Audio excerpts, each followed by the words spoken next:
सहनौ भुनक्तु सह वीर्यं करवावहै तेजस्विनावधीतमस्तु मा विद्विषावहै। ॐ शान्ति शान्ति शान्तिः।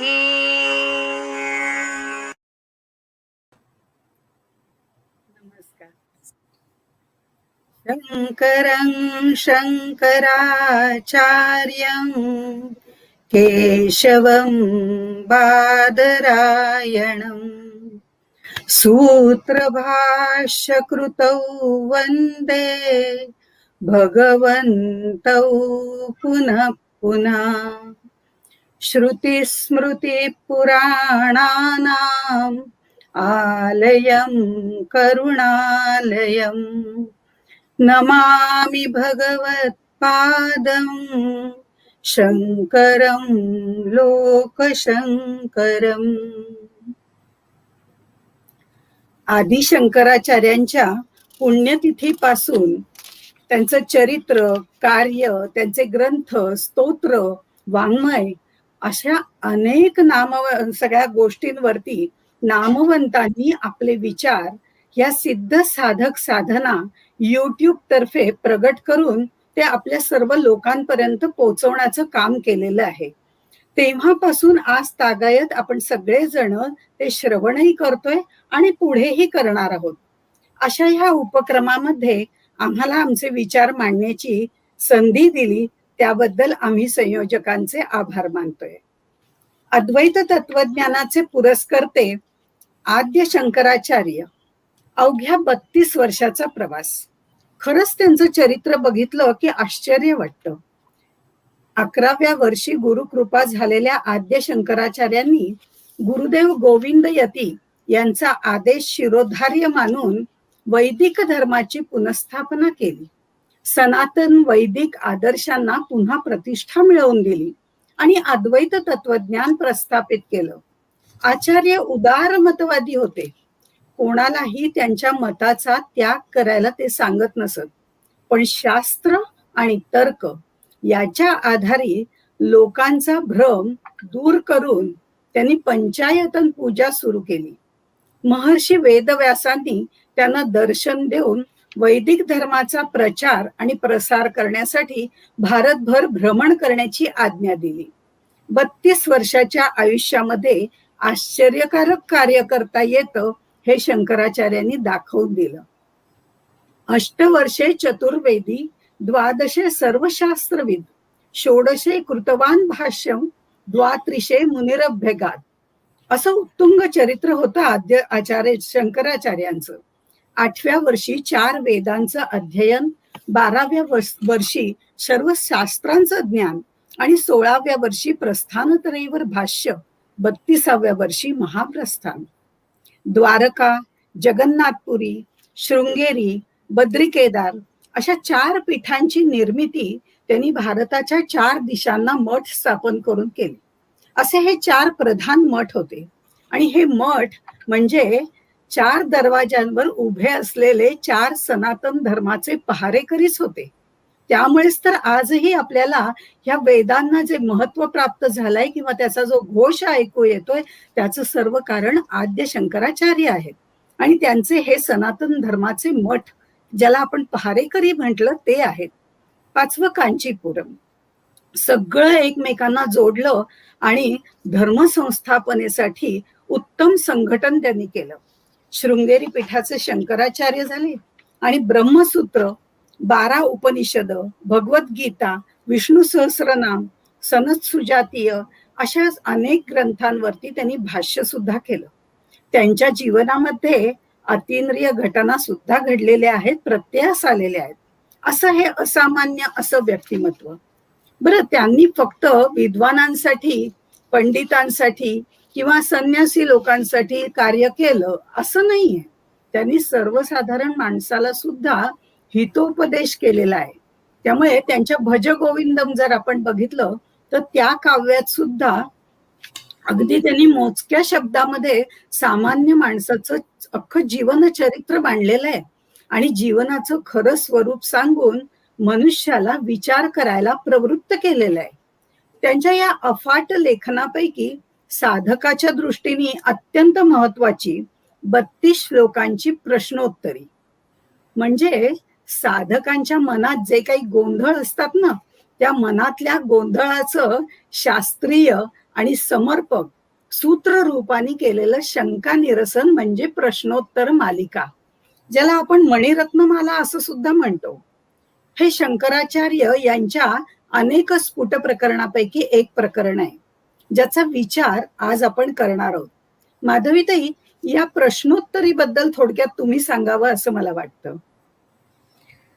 संध्याताई, तुम्ही आत्ताच शंकराचार्यांच्या सांप्रदायिक आणि सामाजिक कार्याचा थोडक्यात आढावा घेतलात. तशाच पद्धतीने त्यांचं जे साहित्यिक योगदान आहे ते पण तितकंच उल्लेखनीय आहे. शंकराचार्य यांनी अनेक रचना लिहून आपलं तत्वज्ञान जगासमोर आणलं. यामध्ये अनेक तत्वज्ञान विषयक प्रकरण ग्रंथ, भाष्य ग्रंथ, संस्कृत स्तोत्र, काव्य असं रचलं गेलंय. प्रत्येक रचनेतला गाभा हा जरी एकच असला तरी त्यातलं वेगळेपण हे त्यांचं वैशिष्ट्य आहे. प्रश्नोत्तरी हे असंच एक आगळं वेगळं प्रकरण आहे. याच्यामध्ये ह्याचं स्वरूप बघितलं तर याच्यामध्ये एकूण 34 श्लोक आहेत आणि जवळजवळ 100 प्रश्न त्यामध्ये विचारलेले आहेत. एका श्लोकामध्ये 4 श्लोक, 4 प्रश्न किंवा 3 प्रश्न, कधी कधी तर एखादाच प्रश्न त्यामध्ये विचारला गेलाय. या प्रश्नोत्तरीमधनं आचार्यांच्या आसपास शिष्य समुदाय बसलाय आणि त्यांच्यामध्ये प्रश्न आणि उत्तर असं संवादात्मक स्वरूपामध्ये चिंतन चालू आहे. हे चित्र आपल्या डोळ्यासमोर उभं राहतं. वेदांतावर आधारित अशी ही प्रश्नोत्तरी आहे. या रत्नमालेतलं जर प्रत्येक प्रश्न बघितलं आणि त्याच्यावर दिलेलं जे उत्तर आहे हे जर बघितलं तर ते चिंतन मनन करावं असंच ह्याचं स्वरूप आहे. साधकांना आध्यात्मिक उन्नतीसाठी आणि तसंच आत्मज्ञान प्राप्तीसाठी, मनुष्य देह प्राप्त झाल्यानंतर आपलं ध्येय काय तर आत्मज्ञान प्राप्ती, ह्याच्यासाठी मार्गदर्शक असाच हा ग्रंथ आहे. पण यामध्ये केवळ वेदांतपर, कारण आपण इथे जो विषय बघतोय तर मुळात वेदांतातला विचार आहे आणि तो आपण प्रापंचिकांसमोर मांडतोय. पण यामध्ये वेदांतपर विषय जरी आलेले फक्त आहेत तर फक्त तेवढाच विषय असं नाही, तर लौकिक जीवनामध्ये पण समृद्ध जीवन मला कसं जगता येईल याविषयीचं मार्गदर्शन आचार्यांनी यामधनं केलंय. म्हणजे सदाचार संपन्नता, प्रामाणिकपणा या सगळ्या उत्तम गुणांच्या आधाराने आनंदी जीवन कसं जगता येईल याचं त्यांनी यामधनं, या प्रश्नमालिकेमधनं आपल्याला मार्गदर्शन केलंय. आता प्राचीन काळाचा जर आपण थोडासा आढावा घेतला तर ह्या प्राचीन काळापासून आपल्या देशामध्ये स्वतःच्या कल्याणाची इच्छा असलेल्या व्यक्तींनी एखादा गुरुतुल्य व्यक्तीकडे जायचं आणि त्याला प्रश्न विचारायचं आणि आपल्याला आवश्यक असलेलं ज्ञान प्राप्त करून घ्यायचं, ही आपली देशाची परंपरा आहे. अथतो ब्रह्म जिज्ञासा यानुसार शिष्याची गुह्य ज्ञानाविषयीची त्याची जिज्ञासा कशी आहे, त्याचं स्वरूप कसं आहे, त्याला खरंच मनापासून वाटतंय का, आणि हे जाणून घेऊन त्याची जी जिज्ञासा आहे ती जिज्ञासा सद्गुरूंना आनंद देणारी आहे. म्हणजे गुरु शिष्य यांचा संवाद असलेल्या प्रश्नमालेमधनं शिष्याची ब्रह्म जाणून घ्यायची तळमळ अत्यंत आवश्यक आहे. ही जी तळमळ आहे त्याच्यासाठी त्यांनी घेतलेले जे कठोर परिश्रम आहे हे बघून, म्हणजे शिष्यांची तावून सुलाखून परीक्षा घेऊन मगच हे गुरु, सद्गुरु जे आहेत ते हे गुह्य ज्ञान जे आहे ते शिष्याला देत असत. अशा ह्या जिज्ञासेमधनं जे काही प्रश्न निर्माण झाले ते प्रश्न आपल्याला ह्या प्रश्नमालिकेमध्ये बघायला मिळतात. ह्यातला पहिला प्रश्न काय आहे म्हणजे पूर्ण विषय काय आहे हे ह्या प्रश्नामध्येच आलेलं आहे.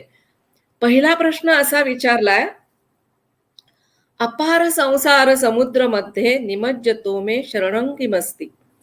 हे कृपालू गुरुदेव, कृपा करून मला सांगा की या अपार संसार समुद्रामध्ये मला कोणाचा आधार आहे. आता एक गोष्ट लक्षात घ्या की अध्यात्मशास्त्रामध्ये हा जो संसार आहे, हा जो अपार संसार आहे त्याला समुद्राची म्हणजे भवसागराची उपमा दिली आहे. आणि हा भवसागर सहजपणे तरून जाता येत नाही. म्हणजे आम्ही जन्माला आलोय ते मृत्यूपर्यंत आमचं जे आयुष्य आहे ते आपण जे आयुष्य जगतो, तर ते जगत असताना मी हा संसार कशा पद्धतीने तरून जायचा आहे, कशा पद्धतीने आयुष्य जगायचंय, आणि हे जगत असताना मला नेमका कोणाचा आधार आहे, असं ह्या शिष्याने विचारलेलं आहे. कारण त्याला आता कळलेलं आहे की मला हा भवसागर आहे. आपल्याला अजूनही कल्पना आलेली नाही, आपण फक्त संसार म्हणतोय, पण हा संसार एक भवसागर आहे ह्याचं ज्ञान आता ह्या शिष्याला झालंय.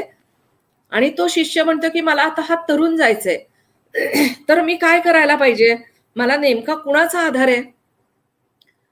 आपल्याला या ठिकाणी शंकराचार्यांनी सांगितलंय की हा संसार सागर जर तुला तरुण जायचा असेल, तर जगदीशाच्या पदकमल रूप जी नौका आहे, म्हणजे त्याचे जे चरण आहेत, त्या चरणांना एका नौकेचं रूपक दिलेलं आहे, आणि ही जी नौका आहे तिचाच केवळ तुला आधार आहे, असं आचार्यांनी आपल्याला या ठिकाणी सांगितलंय.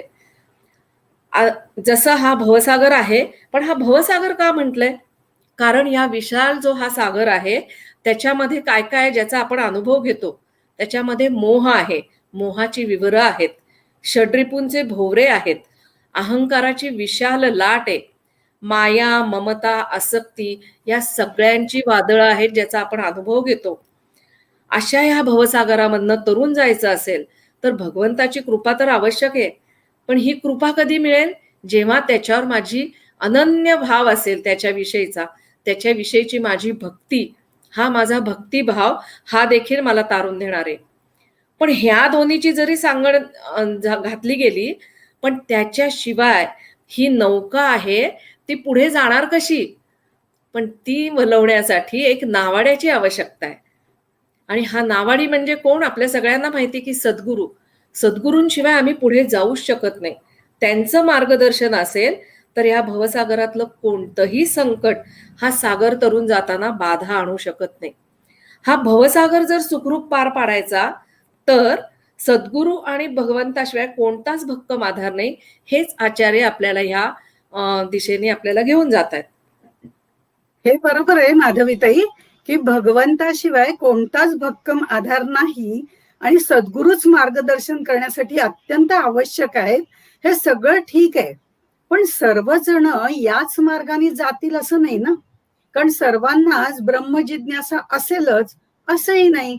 म्हणजे व्यक्ती तितक्या प्रकृती असं काहीसं असावं, नाही का? व्यक्ती तितक्या प्रकृती आपण म्हणतो त्याप्रमाणे, तर अगदी काहीतरी अगदी फरक आहे ना. अगदी बरोबर. म्हणजे व्यक्ती तितक्या प्रकृती हेच खरं. हा जो भवसागर आहे किंवा हा जो संसार आहे, हे जगत आहे, याच्यामध्ये माणसाचे एकूण 4 प्रकार सांगितलेत: बद्ध, मुमुक्षु, साधक आणि सिद्ध.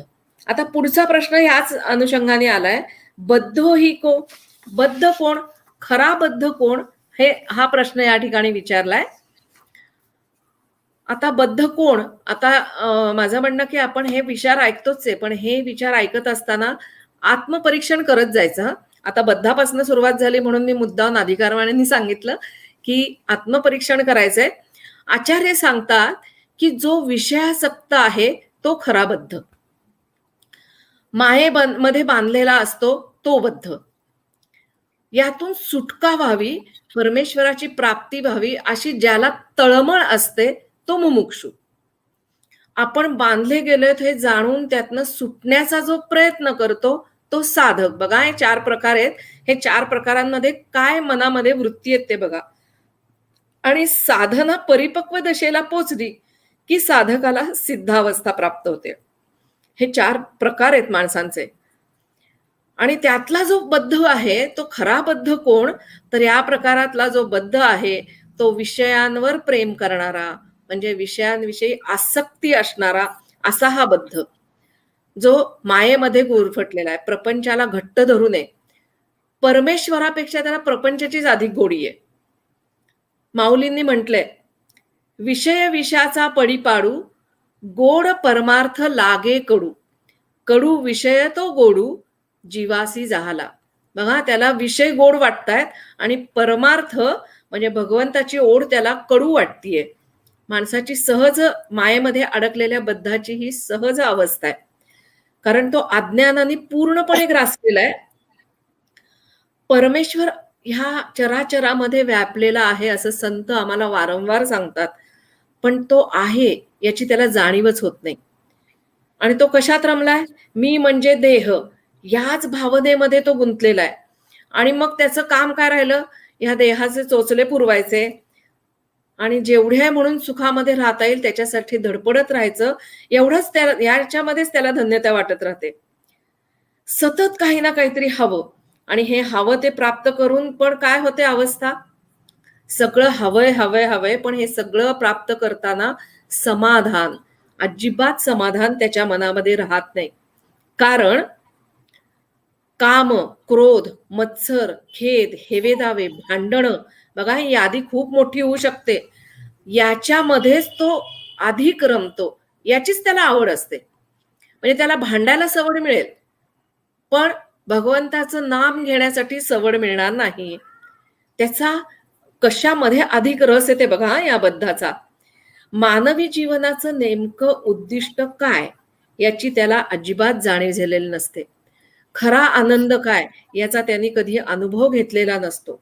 आणि म्हणूनच सगळं मिळून पण तो असमाधानी, अस्वस्थ, सतत अस्थिर असा असतो. आम्हाला ह्या बद्धावस्थेतनं बाहेर पडायचंय. ज्याचं मन सतत विषयामध्ये अडकलेलं असताना तो कधी बंधनातनं मुक्त होत नाही. आणि म्हणून संत आम्हाला वारंवार सांगतायत की ह्या विषयांची आसक्ती सोडा. आचार्य पण आम्हाला सांगतायत की विषयांची आसक्ती सोडा. कसं आहे ना, दोरीने बांधलेला जो असतो ना तो एक वेळ सुटू शकतो, पण जो विषयांमध्ये बांधलेला आहे ना तो अजिबात सुटू शकत नाही. त्याला खूप प्रयत्न करायला लागतात. सातत्याने त्याला प्रयत्न करत राहायला लागतात. बद्ध हा जो आहे ना त्याचा नेमका प्रॉब्लेम असा आहे की आपण बांधले गेलोय हेच त्याला कळत नाही. म्हणजे आता उदाहरण घ्यायचं झालं तर जसं भुंगा जसं कमळामध्ये ते परागकण असतात त्याचा त्याला इतका मोह असतो की ते परागकणातला तो गंध जो आहे तो त्या मोहामध्ये अडकून तिथेच राहतो. कमळ कसं आहे, सूर्याचा अस्त झाल्यानंतर कमळ मिटतं. आता या भुंग्याला पण माहितीये, पण भुंगा काय करतो, त्या मोहामध्ये इतका अडकतो, कमळ बंद होतं तरी तो त्या परागकणांचा मोह त्याला सुटत नाही आणि शेवटी तो त्यात अडकूनच त्याचा मृत्यू होतो. बद्ध जीव बरोबर असा आहे. आसक्तीमुळे बद्ध जीवाला बंधन प्राप्त होतं आणि त्या विषयांमध्येच रमून रमून तो त्यातच मरण पावतो. पण आपल्याला असं करंट लक्षण घेऊन आपल्याला जगायचं नाहीये. तुला अतिशय उत्तम आयुष्य जगायचंय, याच्यासाठी आपल्याला तुझ्या जीवनाचं सार्थक करायचं असेल तर काय कर, हे आचार्य मला या ठिकाणी समजून सांगतायत. मग त्याच्यासाठी आसक्तीचा त्याग, सेवाभाव आणि निर्मळ शुद्ध मन असणारी व्यक्ती हा भवसागर पार करून जाते, असं आम्हाला आचार्य या ठिकाणी सांगतायत. माधवीताई, विषयासक्ती हा शब्द अध्यात्मामध्ये आपण वारंवार ऐकतो. हे विषय आणि विषयासक्ती म्हणजे नेमकं काय असा प्रश्न सर्वसाधारणपणे पडतो. विषय आणि विष हे शब्द सुद्धा जर आपण बघितलं तर अगदी जवळचे शब्द आहेत. पण विष जे आहे ते एकदाच बाधतं आणि विषयांचं विष सातत्याने दंश करत राहतं. आचार्यांनीच तसं म्हटलंय या प्रश्नोत्तरीमध्ये की विषय हे विषाहून सुद्धा अधिक विषारी असतात. मग हे विषय नेमके कोणते असा प्रश्न जो पडतो त्याचं उत्तर आधी सांगावं. बरोबर. एकूण 5 विषय आहेत. म्हणजे आपल्या सगळ्यांनाही ते माहिती आहेत, पण पुन्हा एकदा आपण ते बोलूया की एकूण 5 विषय आहेत. ते म्हणजे शब्द, स्पर्श, रूप, रस आणि गंध. ज्ञानेंद्रियांचे हे 5 विषय आहेत. कान, नाक, डोळे, जीभ, त्वचा ही 5 आहेत ती कर्मेंद्रिय आहेत. आता ही जी प्रत्येक इंद्रिय आहेत त्या प्रत्येक इंद्रियांचा विषय हा त्याचा आहार आहे. बघा, म्हणजे आपण फक्त जिभेच्या मार्फतच आहार घेतो असं नाहीये. आपण केवढा आहार घेत असतो ह्याचा आपल्याला ह्या थोड्याशा ह्याच्यात कल्पना येऊ शकते. आता हा जो आहार आहे हा आम्ही नित्य घेत असतो ह्या 5 कर्मेंद्रियांच्या माध्यमातनं. त्यामुळे काय होतं, चित्त विचलित राहतं. आणि आपलं चित्त जर एकाग्र असेल तर आपल्या आजूबाजूला काय चाललं आहे हे आपल्याला दिसत नाही. म्हणजे चित्त एकाग्र असेल तर आपल्याला कशाचं भान राहत नाही. अनेक जण बघतो की वाचत असतात, पण त्यांना काय चाललंय इकडे तिकडे 10 हाका मारल्या की मग ते एकदम भानावर येतात. किंवा एखादा चित्रकार जर घेतला तर तो जर चित्र काढत असेल तर तो इतका तल्लीन होऊन जातो की त्याला आजूबाजूला काय चाललं आहे याचं भान राहत नाही. केवळ डोळ्यांना त्याला काय दिसत असतं ते अर्जुनासारखं, फक्त त्याला त्याचं चित्र दिसत असतं आणि बाकी इंद्रिय असून म्हणजे ती इंद्रिय त्यांच्या माध्यमातनं ते विषयांचा त्यांच्याकडे आहार चालू असतो, पण त्या विषयांची जाणीव, ते जे सेवन केलेलं असतं त्याची संवेदना या चित्रकाराला होत नाही. म्हणजे इंद्रियाचा निरोध करण्यासाठी इंद्रिय विषयांपासून परावृत्त करणं हे आवश्यक आहे. बघा, बद्ध कोण आहे? तो विषयासक्त असलेला. त्यामुळे आपण विषयासक्त ह्या विषयाकडे बघतोय. भगवद्गीतेमध्ये छान दृष्टांत सांगितलाय बघा. जसं कासव ज्याप्रमाणे आपले अवयव सगळ्या बाजूने आत ओढून घेतं, तसाच जो संयमी पुरुष असतो ना, तो आपली इंद्रिय विषयांपासून परावृत्त करतो.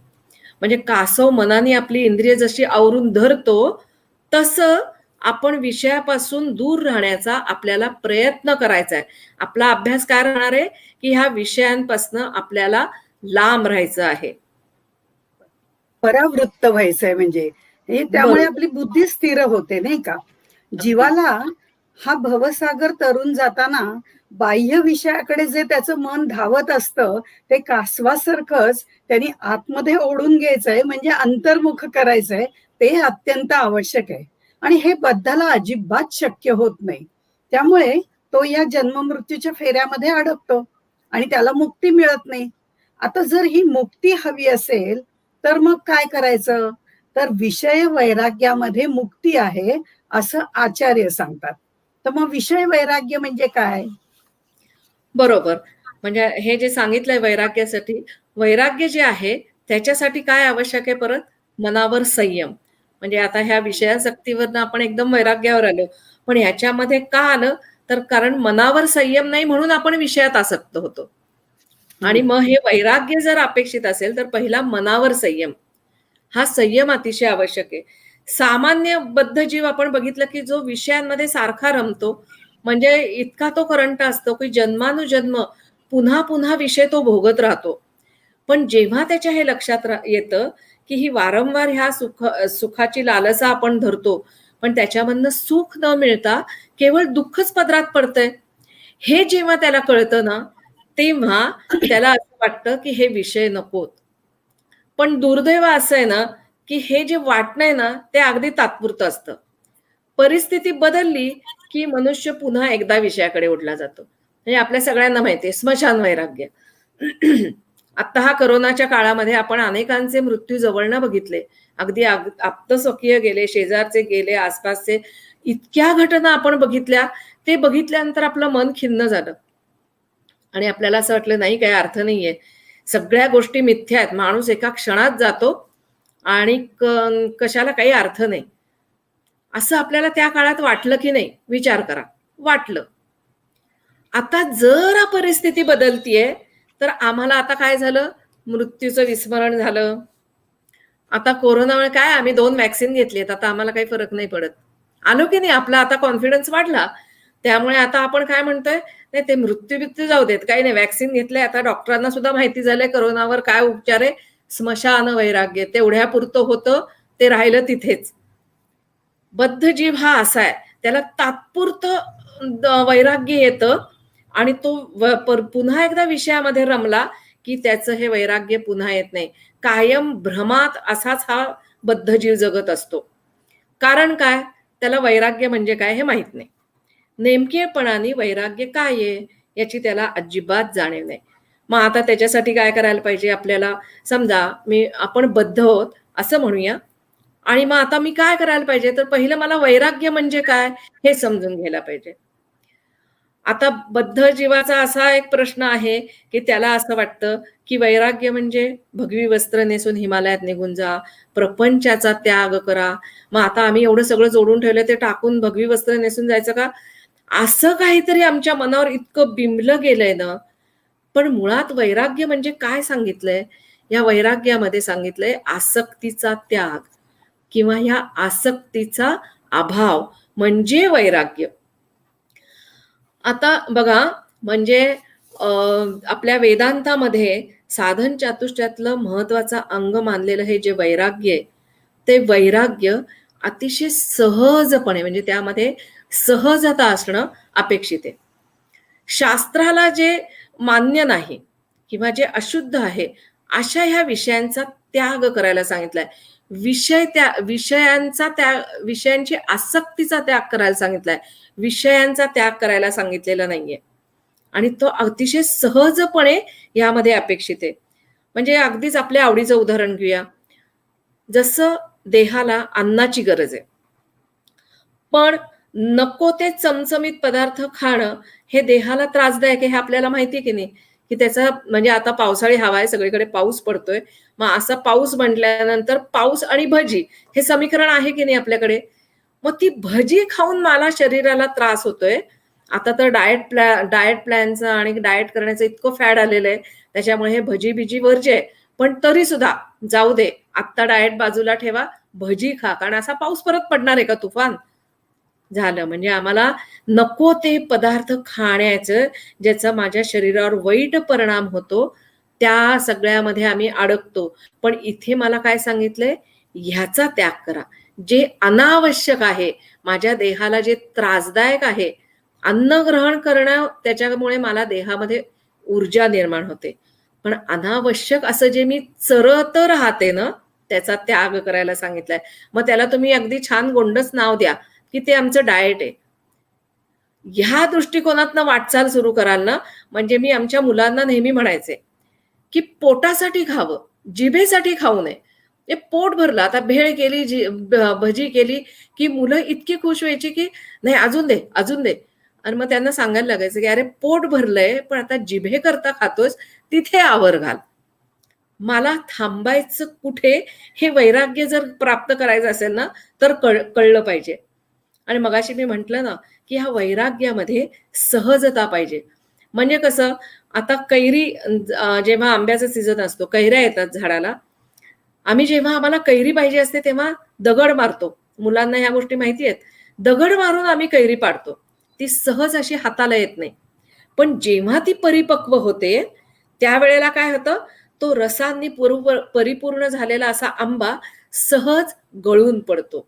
बघा, यामध्ये सहजता आहे. ही सहजता वैराग्यामध्ये अपेक्षित आहे. अजून एखादं उदाहरण घेता येईल की लहानपणी आपण भातुकलीचा खेळ खेळतो किंवा मुलं लहान असताना गोट्या खेळायचे, क्रिकेट खेळायचे, बॅट आणि बॉल. मग माझी बॅट, माझा बॉल, माझे स्टंप सगळं माझं, भातुकली खेळताना माझी भांडी कुंडी. बघा, ही आसक्ती आपली लहानपणापासून आहे, भातुकली खेळण्यापासून. माझी भांडी कुंडी, माझ्या वस्तू, ह्याच्यामध्ये आपण किती अडकतो. पण लहानपणी जे आपल्याला कळतं ते मोठं झाल्यावर कळत नाही.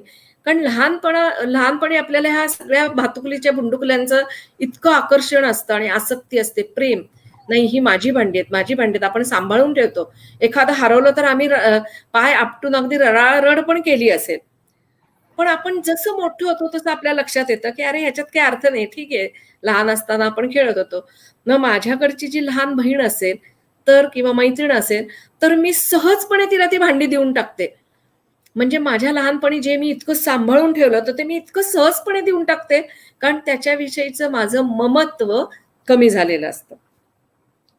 म्हणजे हे मला लहानपणी कळलं.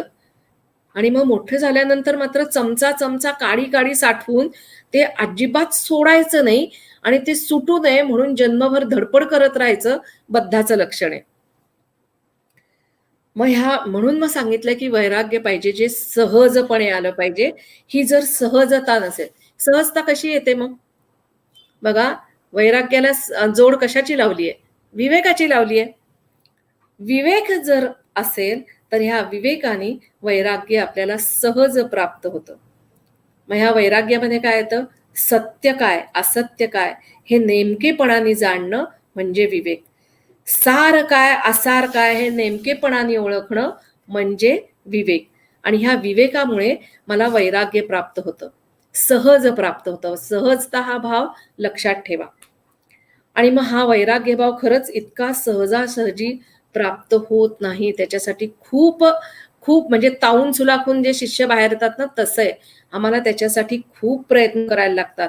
ह्या मायेमध्ये अडकलेला असताना सुद्धा मला त्यातनं सुटायचंय, मुमुक्षु अवस्था. पण तसं होत नाही.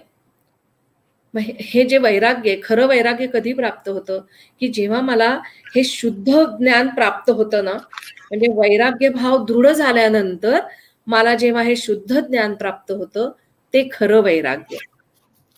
आणि ते सहजासहजी मला का प्राप्त होत नाही? कारण त्यामध्ये जे अडथळे आहेत, त्यातला पहिला महत्वाचा अडथळा म्हणजे मला माझ्या देहाविषयी वाटणारी आसक्ती. बघा, पुन्हा इथे आसक्ती आली. आणि त्यामुळे मनुष्य, म्हणजे ज्या देहाविषयी मला खरं प्रेम आहे, त्या देहाच्या माध्यमातनं खरं तर मनुष्य नरकाच्याच यातना भोगत असतो. या देहाच्या माध्यमातनं कर्म करताना आपला विचार काय असतो कर्म करताना, की हे केलं तर मला पुण्य प्राप्त होईल, अमुक गोष्ट केली तर मला पाप मिळेल, अशा कल्पना काहीतरी आमच्या उराशी आम्ही बाळगलेल्या असतात. मग पुण्यकर्म केलं तर स्वर्ग मिळेल आणि पाप केलं तर मात्र मला नरकात जावं लागेल, अशी आपल्याला नेहमी भीती वाटत असते. पण हा नरक म्हणजे नेमका काय हो संध्याताई? हं. आचार्य इथे हेच सांगतात, को वास्ति घोरो नरकः. आचार्य म्हणतात की शरीर हाच आपला खरं म्हणजे मोठा नरक आहे. आचार्यांचा हा विचार अगदी समजावून घेण्यासारखा आहे बरं का. कारण या ठिकाणी त्यांनी नरदेह हाच भयंकर घोर नरक आहे असं म्हटलेलं आहे. खरं तर भगवंताशी एकरूप होण्यासाठी शरीर हे साधन आहे. संत वाङ्मयात सुद्धा त्याचा गौरव केलेला आहे. समर्थ रामदास स्वामी तर त्याला नरदेह स्तवनामध्ये मोठं घबाड आहे असं म्हणतात आणि एकनाथ महाराज त्याला दुर्लभ असं म्हणतात. म्हणजे विवेक, वैराग्य, शाश्वत, अशाश्वत ह्या सगळ्या गोष्टी ज्या आहेत त्या या देहाच्या माध्यमातून आपण करत असतो. तरी सुद्धा इथे आचार्य म्हणतात की नरक हा जो नरदेह आहे तो नरक आहे. आता भगवंताशी जर एकरूप व्हायचं असेल तर देह आणि मन या दोन गोष्टी महत्वाच्या आहेत. आता या देहाचं अलौकिकत्व जे आहे ते संतांनी सांगितलं, पण तो जो कालखंड होता ना, तो तो जो विचार प्रवाह, नरदेह, घबाड वगैरे, हा जो विचार प्रवाह आहे हा एकनाथांनंतरचा आहे. आचार्यांचा काळ त्याच्या आधीचा आहे. आणि त्यामुळे पापोहम पाप कर्मात्मा पापात्मा पाप संभवा असं नरदेहाला पापात्मा कर्मात्मा असं म्हटलं जायचं. आणि त्यावेळेला त्याचं कारणही आहे. त्यावेळेला असं म्हटलं जायचं कारण आत्मतत्व जे आहे त्याला देह धारण करायला लागणं म्हणजेच पाप आहे आणि पाप म्हणजे नरक. अशा पद्धतीने त्यांनी ते सांगितलेलं आहे. पण त्याला कारण जे आहे ते आपली भोगदृष्टी, ज्याला आपण म्हणतो भोगदृष्टी. या विश्वाच्या पसाऱ्यामध्ये अनेक गोष्टी आपल्याला दिसतात. आत्ताच तुम्ही उदाहरण दिलं जसं आसक्तीचं वगैरे, तसंच आपण जर बघितलं तर ह्या विश्वामध्ये ज्या आपल्याला वेगवेगळ्या गोष्टी दिसतात त्याच्याकडे आम्ही भोगदृष्टीने पाहत असतो. अहो, साधं केळीची पानं दिसली तर आम्हाला असं वाटतं जेवायला ही छान आहेत नाही का. किंवा अळूची पानं, आता पानांवरनं पान निघालं, अळूची पानं दिसली का वा, आता कसं मस्त अळूची भाजी आणि भात करूया. म्हणजे काय, ही सगळी भोगदृष्टी आहे प्रत्येक गोष्टीमधली. इथे आपले दोर कापायला हवेत आणि म्हणून आचार्य याला नरक असं म्हणतात. मी जे म्हटलं की इथे जे भोगदृष्टीचे आपले दोर कापून टाकायला हवेत. हे दोर कापणं म्हणजे काय, ही संकल्पना बघा. तानाजी आणि मावळे ज्या वेळेला सिंहगडावरती गेले होते आणि पराक्रमाने लढले, पण नेता पडला असं बघताच त्यांची तारंबळ उडाली. आणि ज्या दोरीने ते वरती चढून आले होते, ज्या दोराने त्यांनी सिंहगड चढला होता, दोरा बांधून ती हे टाकून वगैरे, तर त्याप्रमाणे त्याच दोरीवरनं आता खाली पळून जाऊ असाही विचार त्यांच्या मनामध्ये आला होता. पण तानाजींनी वर चढल्यानंतर सगळ्यांचे दोर कापूनच टाकलेले होते. त्यामुळे लढता लढता तरी मरा, नाही तर उडी मारून तरी मरा, पण मरण आहेच. म्हणजे हे दोर कापले गेले नसते तर त्यांनी पुन्हा त्याच्यावरून ते पळून गेले असते. आपल्याला सुद्धा या भोगदृष्टीचे दोर इथे कापावे लागतात. आणि ते कापायचे म्हणजे तरी काय, तर इथे सांगितलेलं आहे की ही योग दृष्टी तयार करायची. ही योग दृष्टी म्हणजे काय, तर हाताने दान करा, डोळ्यांनी रूप पहा, मुखाने त्याचं नामस्मरण करा, किंवा कानाने त्याचं श्रवण करा, त्याच्या गुणांचं श्रवण करा. हे सगळं सांगितलेलं आहे जर या नरकातनं आपल्याला बाहेर पडायचं असेल तर. त्यामुळे पण मनुष्य तसं करत नाही ना. तर मनुष्य जो आहे तो आत्ता आपण सांगितल्याप्रमाणे आसक्तीमध्ये गुंतलेला असतो आणि भोगण्यामध्ये सगळं आयुष्य घालवतो. वासनांच्या दलदलीमध्ये तो अडकून जातो. म्हणून नरदेह हा नरक आहे असं ह्या ठिकाणी आचार्य सांगतात आणि आपल्याला सावध करतात. हे सावध कशासाठी करतात? हा आपला दोर आता तुम्ही इथे कापून टाका याच्यासाठी ते सावध करतायत. तर जीवानी स्वस्वरूपामध्ये एकरूप होऊन जन्म मृत्यू या चक्रामधून फेऱ्यामधनं आपली सुटका करून घ्यावी. जो देह आहे तो भगवत भजनामध्ये घालवावा, सकारात्मक विचारांमध्ये घालवावा, सत्संगामध्ये रमला तर त्याला स्वर्गाची दिशा प्राप्त होईल. त्यामुळे या नरकातनं पण सुटायला पाहिजे. पण आपण नरकात आहोत हेच आधी आम्हाला कळत नाही आणि आम्ही या सगळ्या दलदलीमध्ये फसून जातो. पण मग ही जर स्वर्गप्राप्तीची दिशा जर आपल्याला घ्यायची असेल तर पुढचा प्रश्न जो विचारलेला आहे तो स्वर्गप्राप्ती म्हणजे काय?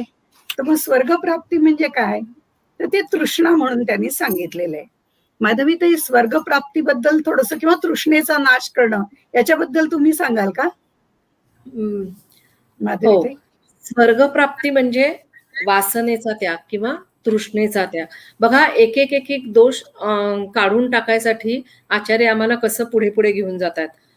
हे सगळे दोष आपल्यामध्ये विषयासक्ती आहे. आता ही तृष्णा सांगितली आहे. ही तृष्णा अतिशय घातक आहे. तृष्णा म्हणजे काय? तर अतृप्ती. सतत हे पाहिजे ते पाहिजे हा हव्यास जो माणसाचा आहे ना, त्याच्यामुळे सततच्या हा हव्यास माणसाला फक्त दुःख आणि दुःखच देतो.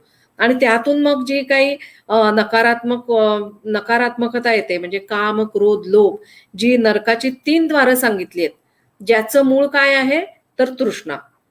आवडलेली प्रत्येक वस्तू, प्रत्येक व्यक्ती, प्रत्येक जागा, सगळ्या गोष्टींची मला अभिलाषा असते. म्हणजे त्याच्याविषयी ते पाहिजे अशी ही भावना मनामध्ये असते.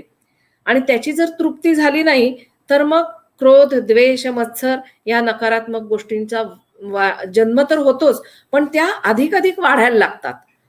मग हवे ते प्राप्त करून घ्यायच्यासाठी माणूस काय करतो? सतत काही ना काहीतरी धडपडत राहतो. कुठल्याही पातळीवर तो उतरतो. म्हणजे त्याला नैतिकता काय, अनैतिकता काय याचं अजिबात भान राहत नाही. आणि या सगळ्याच्या मागे लागून स्वतः तर तो दुःखी होतोच, पण त्याबरोबर तो इतरांना पण दुःख देतो. आता ह्या विषयांबद्दल आपण जे बोलतोय ना, तर ह्या विषयांबद्दल प्रेम वाटण्यापेक्षा त्याच्यामधले दोष पाहण्याची वृत्ती आपली जागी होणं अतिशय महत्वाचं आहे. तर ही आसक्ती जी आहे ती जाणार आहे. विषयांचा भोग घेतला तर तृप्ती होईल असं आम्हाला वाटत असतं की नाही, मला ना खूप खाल्लं ना तर मग मला तृप्ती लाभेल बरं का, असं आपल्याला वाटत राहतं. पण प्रत्यक्षात काय घडतं? प्रत्यक्षामध्ये मात्र आपलं समाधान होत नाही, आपल्याला तृप्ती मिळत नाही. उपभोगाने कामनांची तृप्ती तर होत नाहीच, पण त्या अधिक भडकत राहतात. आता बरेचदा काय होतं बघा, मगाशी आपण ज्ञानेंद्रिय कर्मेंद्रिय बघितलं. बरेचदा काय होतं, कर्मेंद्रिय आवरतात, पण मन जे आहे ना, जे आपल्याला दिसत नाही, पण हे अत्यंत त्रासदायक आणि अत्यंत उत्तम चांगलं असं पण हे मन आहे. त्याला दोन्ही बाजू आहेत. पण जेव्हा हे मन ह्या विषयांमध्ये गुंततं, बघा कर्मेंद्रिय आवरतो आपण, पण माझं मन मात्र त्यामध्ये गुंतलेलं असतं विषयांमध्ये. आता तुम्हाला एक उदाहरण देते. जेवण झालं की चला पोट भरलं, आम्हाला तृप्ती येते, आम्ही तिथनं बाजूला होतो त्या विषयापासून. पण उपासाचा दिवस आठवा. आता आज अंगारिका आहे. उपास करतो जेव्हा आपण, तेव्हा काय होतं, आपलं लक्ष म्हणजे मगाचं भजीचंच उदाहरण, की आत्ता संध्याकाळच्या वेळेला कुठे भजी तळली जात असेल आणि आज माझा अंगारिका आहे, आता माझा उपास आहे आणि मग भजीचा वास येतोय, माझं मन तर त्या वासाकडे खेचलं जातंय. माझं लक्ष नामामध्ये नाही, माझं लक्ष कशासाठी उपवास ही साधना सांगितलीये, हे कशासाठी आम्ही करतोय ह्याचं मला भान नाही. खाता तर येत नाही, करणार काय, उपवास आहे ना. मग दुसऱ्या दिवशी मात्र आम्ही काय करतो, पहिलं सकाळच्या नाश्त्याला भजी करतो. मग माझा हा उपास जर मी साधना म्हणून करत असेल, देवाच्या जवळ जाण्यासाठी मी हा प्रयत्न करत असेन तर तो कितपत सफल होईल आपला आपण विचार करायचा. माझं मन उपासाच्या दिवशी जर त्या अन्नाच्या ताटाभोवती गिरट्या घालत असेल तर मी केलेले सगळे कष्ट वाया आहेत, व्यर्थ आहेत. मग असे उपास केले नाहीत तरी चालतील. भगवंत म्हणतो, बाबा रे, मी तुझ्या मागे लागलो नाही, उपास करू नकोस. थोडक्यात कितीही भोगलं तरी मन अतृप्तच राहतं, कुठलीही इच्छा पूर्ण होत नाही. उलट एकामागून एक छोट्या मोठ्या इच्छा, मग त्या चांगल्या असोत वाईट असोत, त्या सतत वाढतच जातात. म्हणजे अजून एक उदाहरण बघा, एका खोलीत आम्ही राहतो, मग खूप कष्ट करतो, 4 खोल्यांचा बंगला बांधतो, मग त्या बंगल्याच्या बाहेर गाडी पाहिजे, मग त्याच्यामध्ये सगळ्या सुखसोयी पाहिजेत. वाढतंय वाढतंय वाढतंय, सगळ्या इच्छा माझ्या वाढत जात आहेत, गोष्टी मी जवळ आणण्याचा प्रयत्न करतोय, जमवण्याचा प्रयत्न करतोय. पदरात काय पडलं? असमाधान. मला मिळत त्यातनं काहीच नाही. म्हणजे सतत हवं असं जे वाटणं आहे ना, त्याच्यामुळे माणसाचं सुख, समाधान, शांती भंग पावते आणि तो कायमचा असमाधानी राहतो. म्हणजे कर्मेंद्रिय आवरली तरी पण मन मात्र विषयात रमतं. म्हणून जे आपण मगाशी पाहिलं ना, वैराग्य, हे वैराग्य हवं असेल तर म्हणजे बघा, वैराग्य हवं, विषय सेवन कसं हवं? विषय सेवन झालं तरी पण लक्षात घ्या, विषय स्मरणात राहू नयेत. विषय सेवन केलेत पण ते विषय जे माझ्या स्मरणात राहतात ना, हे मला जास्त घातकरी आहेत. म्हणजे आता मी श्रीखंड खाल्लं तर अरे, मागच्या वर्षीच्या श्रीखंडाची चव नाहीये, मला त्याचं स्मरण आहे, हे स्मरण नको. नाहीतर मग मी ह्या दुःखामध्येच अडकत जाणार आहे. जसं आपण ह्या आहाराचं बघितलं तसंच धनाचं आहे. कितीही पैसा मिळवला तरी पैसा मिळवण्याची आसक्ती आहे मला, पण तरी तृप्ती होत नाही. खूप पैसा मिळवण्याची अभिलाषा म्हणून मी खूप कष्ट करते, तरी सुद्धा माझं समाधान होत नाही. मग धन साठवून ठेवते. आता हे पैसे जे साठवलेले आहेत त्याचं रक्षण करायसाठी पुन्हा मी कष्ट करते. साठवलेला पैसा जो आहे तो खर्च झाला तरी पण मला दुःख मिळते. आणि अजून एक, आपल्यापेक्षा दुसऱ्यांकडे अधिक पैसा आहे हे बघितल्यानंतर सुद्धा मला परम दुःख होतं. म्हणजे ज्या धनाची अभिलाषा मनुष्य ठेवतो त्यातून काय होतं? आनंद मिळण्यापेक्षा केवळ दुःख आणि दुःखच पदरात पडतं. अशी ही दुःख देणारी जी तृष्णा आहे ती का त्याचा त्याग करायला सांगितलंय? कारण ही जी तृष्णा आहे ती मला भगवंतापासून दूर ठेवते. या भगवंताच्या प्राप्तीसाठी, शाश्वत आनंद प्राप्त करून घेण्यासाठी शुद्ध ज्ञान महत्वाचं आहे. आणि म्हणूनच तृष्णेचा त्याग करून दृश्य जगावर विजय मिळवणं हे आवश्यक आहे. आणि म्हणून मग आता पुढचा प्रश्न त्या शिष्याने विचारलाय, हा संसार कशामुळे जिंकला जातो?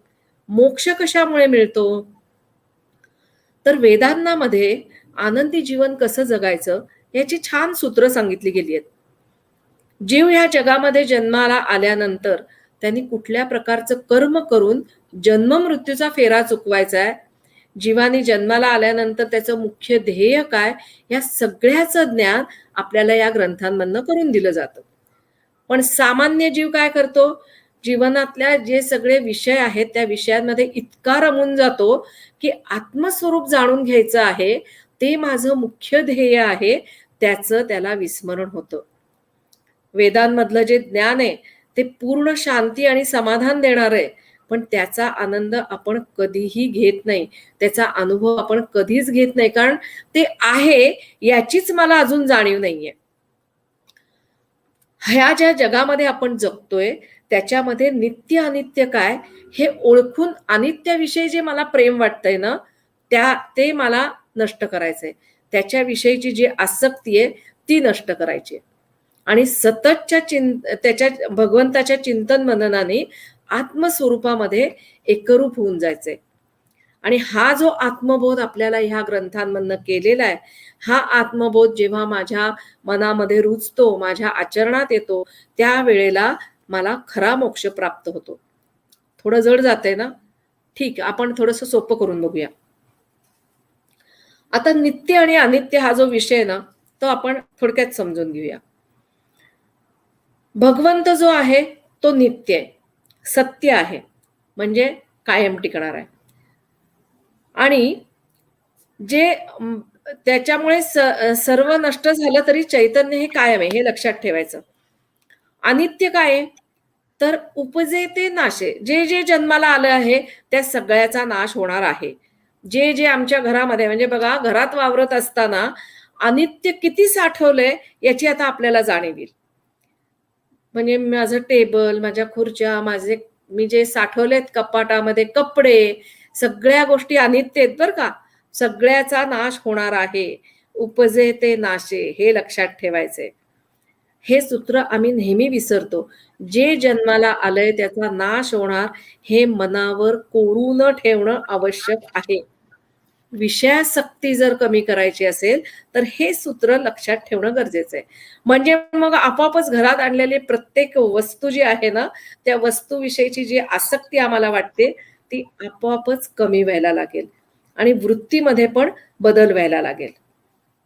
अच्छा, म्हणजे याचा अनुभव घेऊन हळूहळू प्रपंचाची मिठी किंवा अनित्यावरची प्रीती आपण कमी करायची, आणि असं केलं की स्वर्ग प्राप्ती होईल, असंच नाही का? असं वाटणं अगदी स्वाभाविक आहे संध्याताई.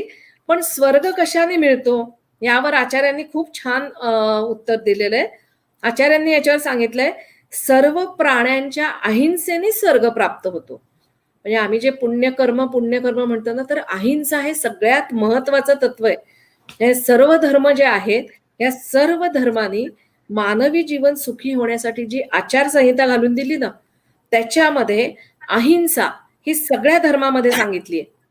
उपनिषदांमध्ये अहिंसा हे मनुष्याच्या सदाचाराचं सगळ्यात महत्वाचं अंग मानलं गेलंय. केवळ प्राणी मात्रांची हत्या म्हणजे हिंसा असं नाही. कारण आम्हाला असंच वाटतं ना, की प्राण्यांची हिंसा केली म्हणजेच हत्या केली म्हणजे आमच्याकडनं हिंसा घडली. तर इतकाच अर्थ याच्यामध्ये अपेक्षित नाहीये.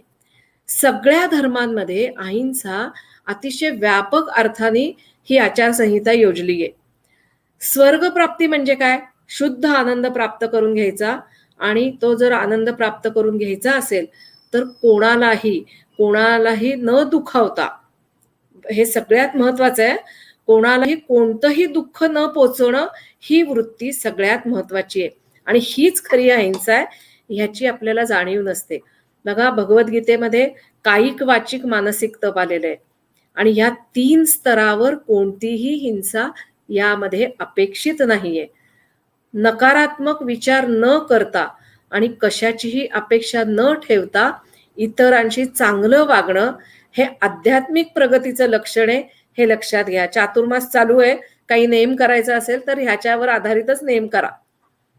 कारण आम्ही नेम करतो, वर्षानुवर्ष करतो, पण 4 महिने जेव्हा मी एखादी गोष्ट सातत्याने करते तेव्हा ती माझ्यामध्ये रुजली जाणं हे अतिशय महत्वाचं आहे. सहजता, मगाशी म्हटलं ना, म्हणजे सहजता हा गुण इतका महत्वाचा आहे. जसं आपण नाम घेतो, नामामध्ये सहजता अपेक्षित आहे.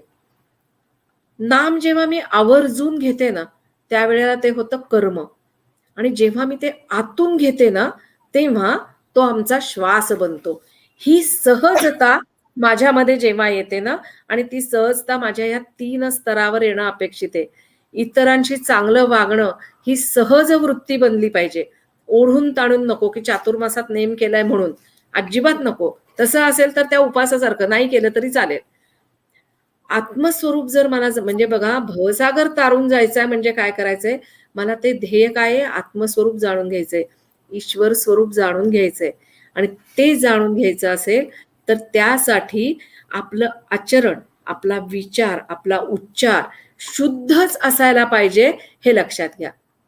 कोणाला शारीरिक इजा न करणे, बोलताना कोणालाही न दुखावणे, म्हणजे निंदा करायची नाही, आणि यामध्ये मनाने पण कुणाची हिंसा अपेक्षित नाही. अहिंसा हा देहाचा धर्म आहे, हे गोंदवलेकर महाराजांनी सांगितलंय. दुसऱ्याविषयी वाटणारा द्वेष ही हिंसाच आहे. स्वार्थी वृत्ती द्वेषाचं कारण आहे. आणि म्हणून द्वेष, क्रोध, मत्सर या नकारात्मक वृत्तींचा त्याग आपल्याला सांगितलाय. ज्यांना आत्मबोध करून घेऊन स्वर्गसुख अनुभवायचं आहे त्यांनी या व्यापक स्वरूपातल्या अहिंसेचं पालन करणं आवश्यक आहे. अहिंसेमुळे काय होतं, शांती प्राप्त होते आणि हा भवसागर तारून जाण्यासाठी अहिंसक वृत्ती सहाय्यक ठरते. हे लक्षात ठेवा.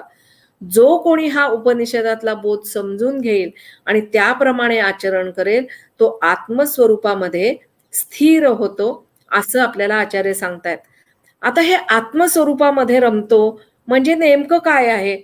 किंवा पुढच्या प्रश्नामध्ये आचार्य म्हणतात, समाधीमध्ये जो असतो तो सुखाने झोपतो. आता आम्हाला वाटतं की आम्ही पण सुखाने झोपतो की, मग हे समाधीमध्ये असतो तो सुखाने झोपतो म्हणजे काय?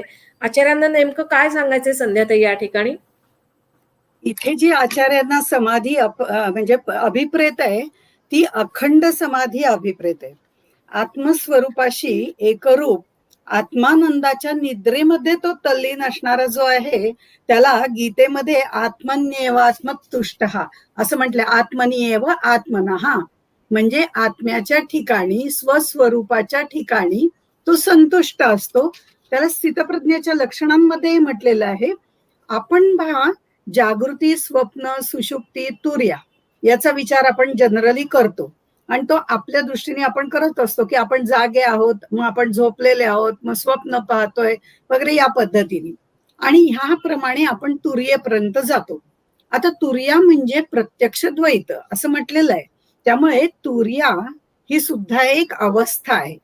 तिथे ज्ञान आहे बरं का, मी ब्रह्म आहे हेही तो जाणतो, पण तिथे अहम आणि अस्मी या दोन गोष्टी असतातच ना.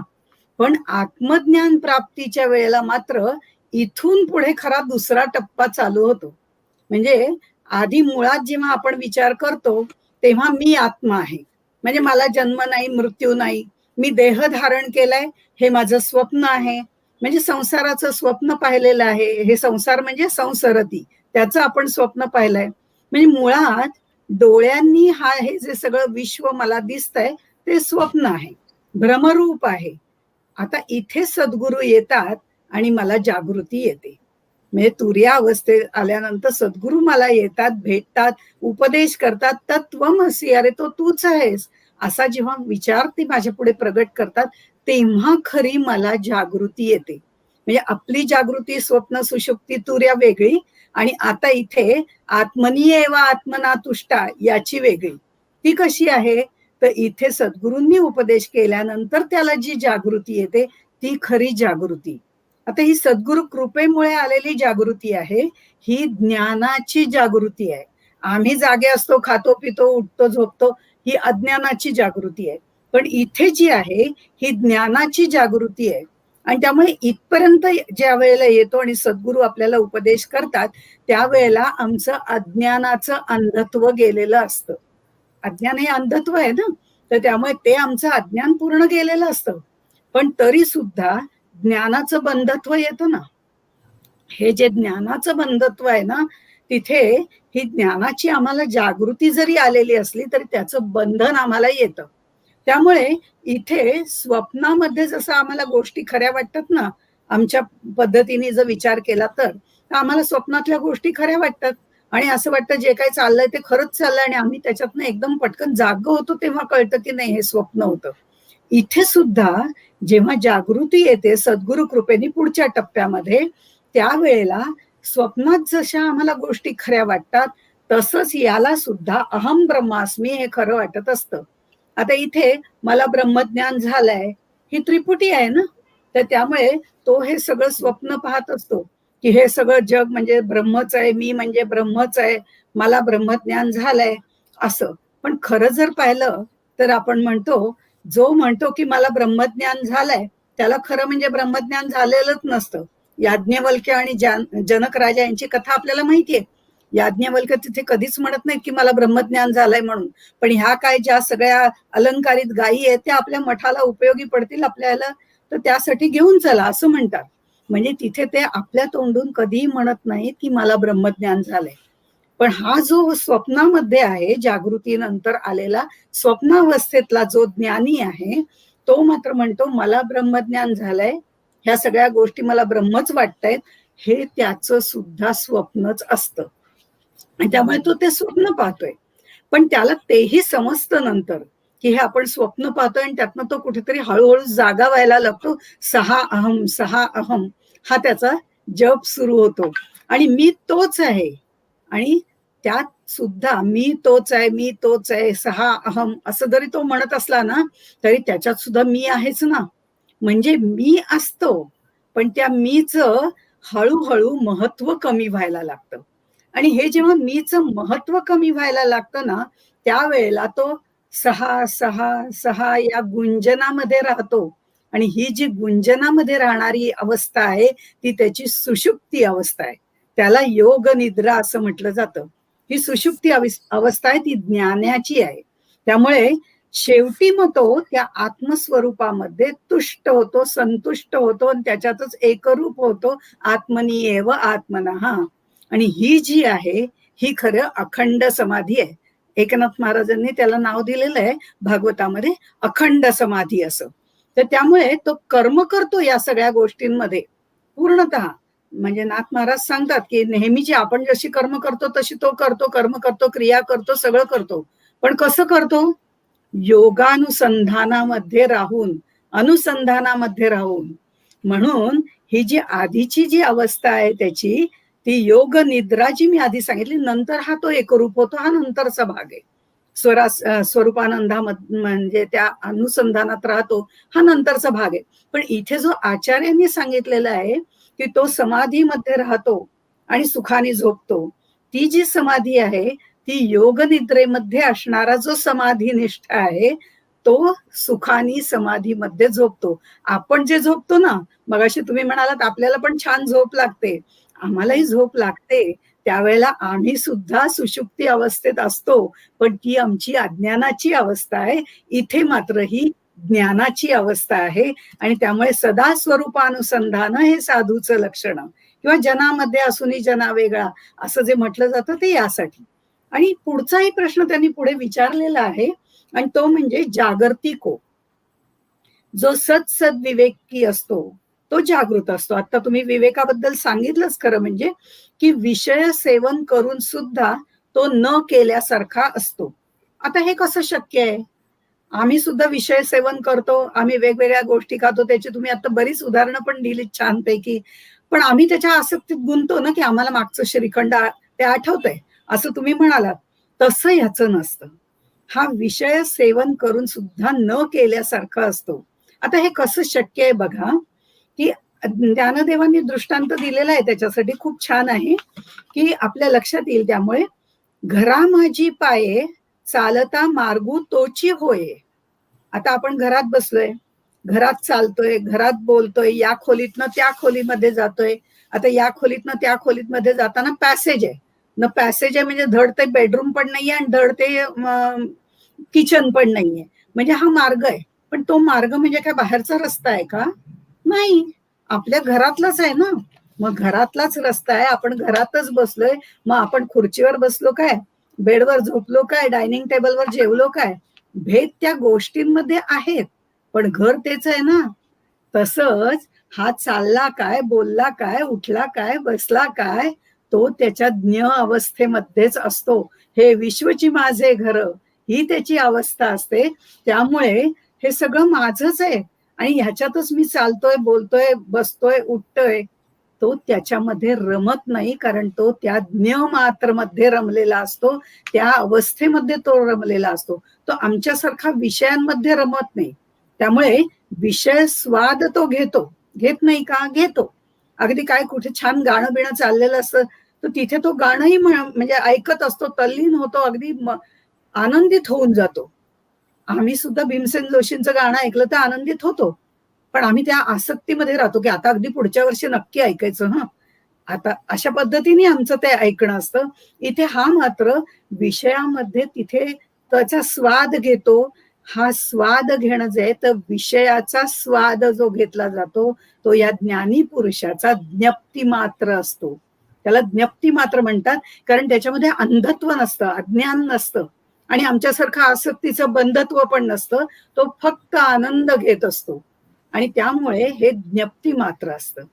भौतिक जगामध्ये जगताना नित्य अनित्य याची त्याला जाणीव असते, पण तो अनित्य गोष्टींच्या मोहात पडत नाही. आणि भौतिक गोष्टी जगताना तो सत काय असत काय याचा विचार करत असतो. त्यामुळे आचार्य जे विचारतात, शिष्याने जे विचारलेलं आहे, जागर्तिक हो, जागा कोण असतो, तर आचार्य म्हणतात सत असत याचा विवेक करणारा. आता तुम्ही त्याच्याबद्दल सांगितलंच आहे की तो जो असतो, तो विवेकी जो असतो तो जागा असतो. कारण तो सत असत, प्रकृती पुरुष, क्षर अक्षर, शारीरी शरीर, अनित्य नित्य, ही सगळी त्याचीच नावं आहेत. म्हणजे त्या परमेश्वराचीच नावं आहेत. पण त्यातला विवेक तो करत असतो. आणि म्हणूनच हे पाहणं, ऐकणं, समजणं, चिंतन करणं, या सगळ्या गोष्टी आहेत ना, त्या असत आहेत. कारण त्या आपण इंद्रियांच्या द्वारा करत असतो, ऐकत असतो, पाहत असतो. हे सगळं अनित्य आहे, असत आहे. पण ह्या सगळ्यांना जो कार्य करायला शक्ती देतो तो मात्र सत आहे. हा विचार तो ज्ञानी सारखा करत असतो. त्यामुळे तो त्याच्या अनुसंधानात असतो. आपण गीतेमध्ये सुद्धा पाहिलेलं आहे की 3 प्रकारची माणसं असतात जी रात्री जागी असतात. कोणती असतात? योगी असतात, भोगी असतात आणि रोगी असतात. रोगी रोगांमुळे, त्यामुळे भोगी भोगांमध्ये असतात. तर आत्मवान असतात ते योगी असतात, ते विषयात रमणारे असतात ते रोगी असतात, आणि वेदनेने ग्रस्त ते भोगी असतात, आणि वेदनेमध्ये ग्रस्त झालेले असतात ते रोगी असतात. तिघेही जागे असतात, पण जागेपणामध्ये फरक आहे की नाही.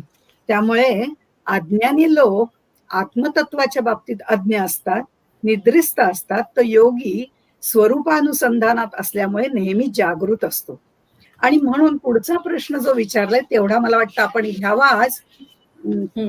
जो पुढचा प्रश्न जो आहे तो विचारलेला आहे की के शत्रवहा. मग शिष्य विचारतो की बाबा मग शत्रू कोणाला म्हणायचं.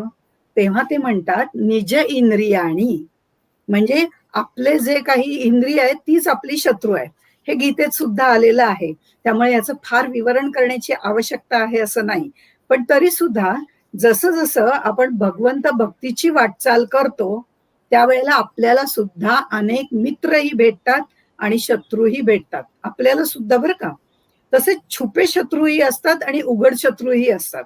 आता छुपे असं मुद्दामून म्हटलं कारण उघडपणे जे शत्रुत्व करू शकत नाही त्यांना या पद्धतीने म्हटलेलं आहे छुपे शत्रू.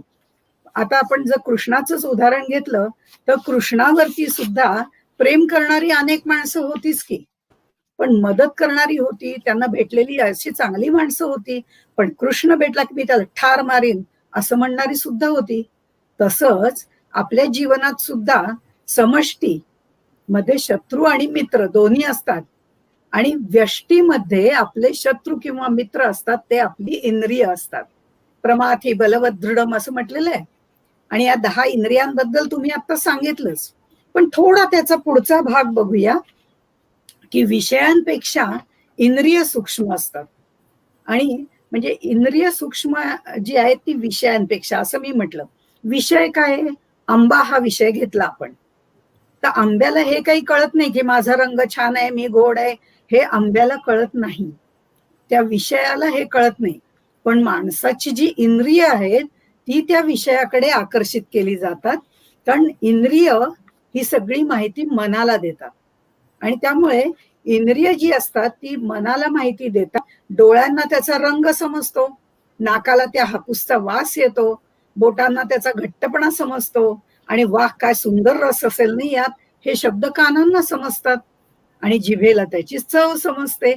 आता ही जीभ सुद्धा इतकी छोटीशी, म्हणजे 3.5 इंचाची सुद्धा नाहीये, पण आपल्या 60-70 किलो वजनाच्या देहाला ती अशी काही नाचवते. जसं मगाशी तुम्ही म्हटलं तसं की भजी खायची आहेत म्हटलं की चाललं, आंबा बर्फी हवी आहे म्हटलं की आम्ही म्हणणार नाही नाही इकडनं नको, ती त्या चितळ्यांकडनंच आणा, किंवा रसगुल्ले हवेत की काका हलवायचेच आणा. म्हणजे ती किती आपल्याला फिरवत असते ते आपल्या लक्षात येतं. आणि हे चव चाखणं, चुरचुर बोलणं, हे दोन्ही कामं तिची आहेत. म्हणजे विषयांपेक्षा इंद्रिय सूक्ष्म आहेत आणि इंद्रियांपेक्षा मन सूक्ष्म आहे. आता या मनाला हे सगळं एकत्रितपणे समजतं आणि बुद्धी त्याहून सूक्ष्म आहे. कारण मनाने जर काही गुपचूप करायचं ठरवलं तर बुद्धीला कळतं, बरं का. म्हणजे एखादी गोष्ट अपथ्यकारक आहे, आता ती खायची नाहीये, पण आता इथे कोणी दिसत नाही, मग पटकन तोंडात टाकूया पेढा, काय हरकत नाही डायबेटीस असलं तरी, असं म्हणून आपण पटकन खातो. पण बुद्धीला कळतं ना त्यावेळेला की हे खरं अपथ्यकारक आहे, पण आम्ही खातो. हे जसं बुद्धीला कळतं ना, तसं त्याच्याही पेक्षा सूक्ष्म असणाऱ्या त्या साक्षी रूपाला पण कळतं, त्या आत्मतत्वाला पण कळतं, आत्म्याला कळतं. आणि म्हणून ही एकापेक्षा एक अशी सूक्ष्म आहेत. 11वं जे इंद्रिय मन म्हटलं जातं, ते मन आणि ही 10 इंद्रिय एकमेकांशी पक्की मैत्री करून असतात. आणि त्यामुळे हे मन त्या इंद्रियांना जबरदस्तीने विषयांकडे वळवतं.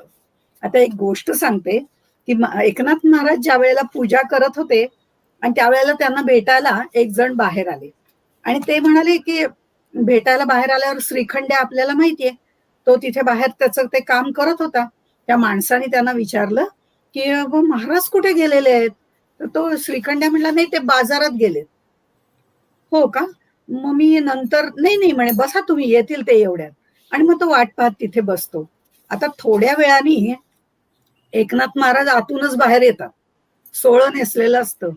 तेव्हा ते जे गृहस्थ असतात ते म्हणतात, अरे चा, मला वाटलं तुम्ही बाहेर गेलात म्हणून श्रीखंड्याने सांगितलं, आपण आतच होता वाटतं. तेव्हा एकनाथ महाराज म्हणतात, मी आत्ताच पूजा आटपून बाहेर येतोय. पण श्रीखंड्या म्हणला, तेही बरोबरच आहे बर का, कारण पूजा करताना काल मी खरंच एक जोडे शिवायला टाकले होते आणि ते जोडे त्या चर्मकाराने बरोबर शिवलेत की नाही हा विचार माझ्या मनात आला आणि ते जाऊन एकदा पाहायला पाहिजेत असंही माझ्या मनात आलं.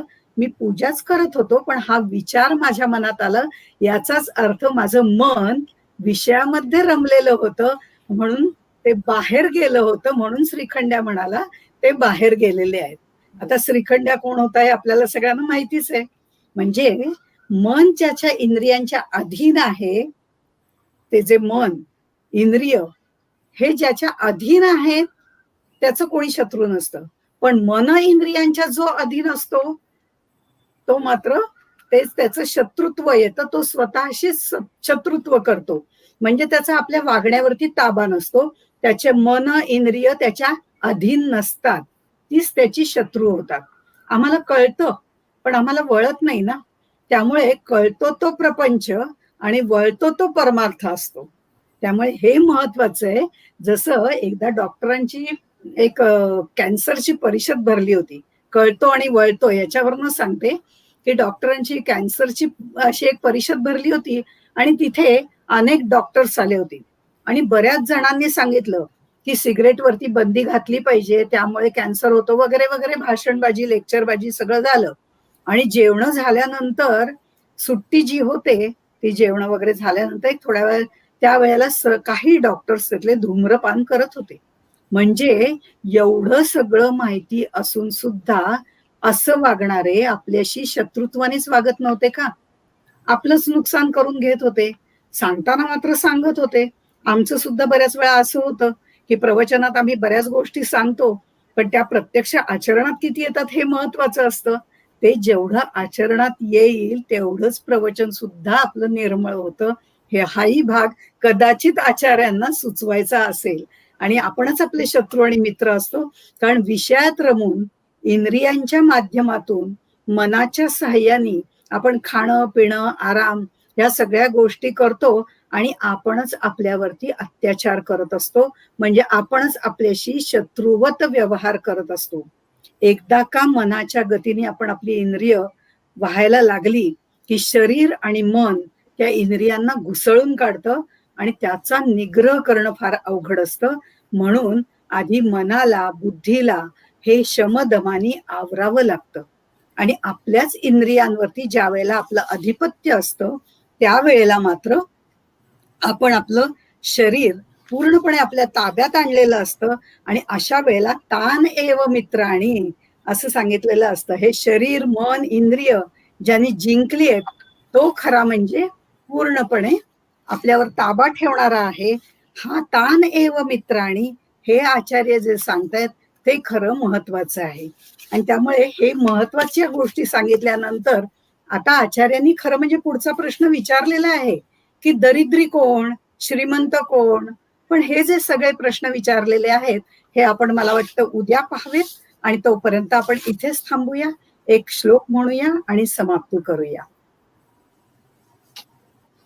कंठं गता वा श्रवणं गता वा प्रश्नोत्तराख्या मणिरत्नमाला तनोतु मोदं विदुषां प्रयत्नात् रमेश गौरीश पदौ सुसेव्यौ.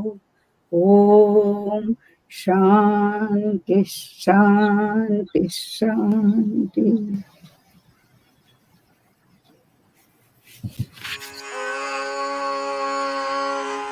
सहनाववतु सहनौ भुनक्तु सह वीर्यं करवावहै तेजस्विनावधीतमस्तु मा विद्विषावहै. ॐ